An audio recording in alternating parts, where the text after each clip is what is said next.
Hello folks, my name is Les Wicker, and we are, I think, on perhaps our sixth or seventh, I can't remember which program, but the name of our program is Three Things You Must Understand.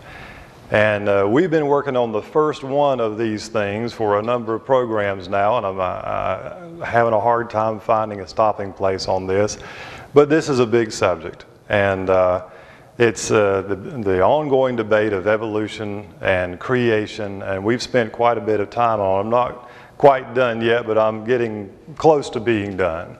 So if you have any comments and questions about the program, please call in. Our number here is 274-5003, 274-5003.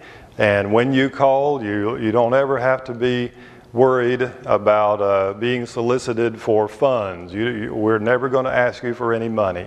So you can just be assured that, and you may as well expect an answering machine when you call. We just don't have the manpower to keep someone at the phones all the time, typically. But if you will call, but don't let the fact that it's a recording deter you or discourage you from leaving your question, or if you want a DVD of the program, a specific program, or an audio, whatever it is we can help you with, just let us know on that.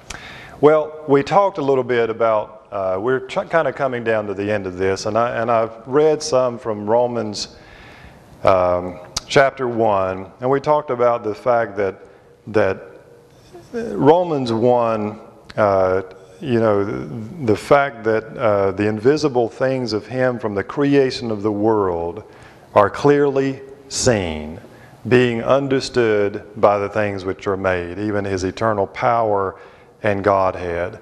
And it says there in verse 22 that professing themselves to be wise, they became fools and changed the glory of the uncorruptible God into an image like corruptible man and to four-footed beasts and creeping things.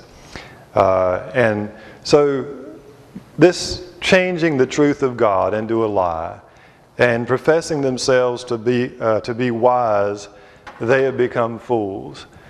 That's kind of where we left off last time. But here's the point I want to make here. I don't want you to be fooled by an alternative reality, that is Darwinian evolution, invented by prideful man to justify their immoral behavior. And that's really all it amounts to. It's a way for sinful man to cut the rope. Y'all with me, guys? Let's hear. I'll demonstrate this right here. This is what it is. Evolution. My boys here are going to help me. This is Tristan and Lindsay. Evolution, Darwinian evolution, is a way for mankind to take the cord that connects the world and the people on the world to our Creator, and it takes and it cuts it, and there we go. We're loosened from a connection to our world. You okay, Lindsay? The world hit him on the knee. Yeah, so he's things like, hey, this is live television. You never know what may happen here, So anyway, this is what it says. Not wanting to retain God in their knowledge, preferring to attribute our origin to blind chance rather than being accountable to our Creator. The acceptance of evolution by man says to God, we will not have you rule over us. See how smart we are, God? We can invent our own reality that does not include you. So there, and our rejection of you will start from the very beginning. We will not even acknowledge that you made us. We'll say that we made ourselves and we didn't need you. All we needed was the right chemicals to come together in a few billion years, but we did it ourselves and we didn't need you. And we won't give you the credit for even a daisy. It too came from nothing. just like we did. My friend, with all due respect, is that the camp of shallow-minded people that you want to be associated with? I mean, that hold those kinds of attitudes? I hope not. I don't. Look, if you are one that has admired and appreciated the beauty and the order of the natural world, I have a suggestion. Get to know the Creator of it all. If you think the creation is unfathomable and inspiring beyond words, you need to get to know its Maker. Don't admire a great painting and never acknowledge the great painter. Look, every house. This is right out of the book, the Scripture. Every house is built by someone, but he who built all things is God. That's Hebrews 3 and verse 4. You know, I made this house when I was in high school, and it's made out of balsa wood and some paint and things, and I was pretty proud of it.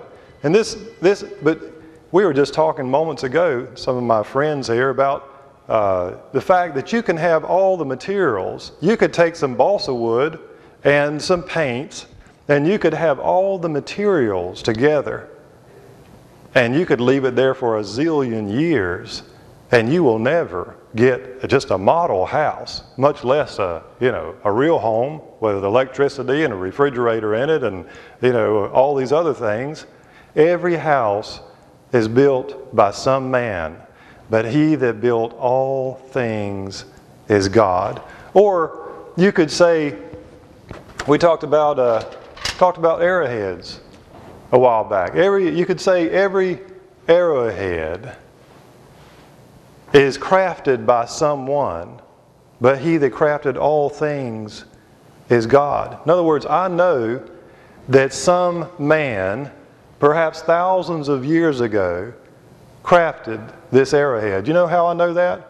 Because you cannot get a rock that is that is symmetrical, elliptical, that is obviously designed with an intent and a purpose in mind, shaped like this, from random gravel or just from random cutting or random breaking.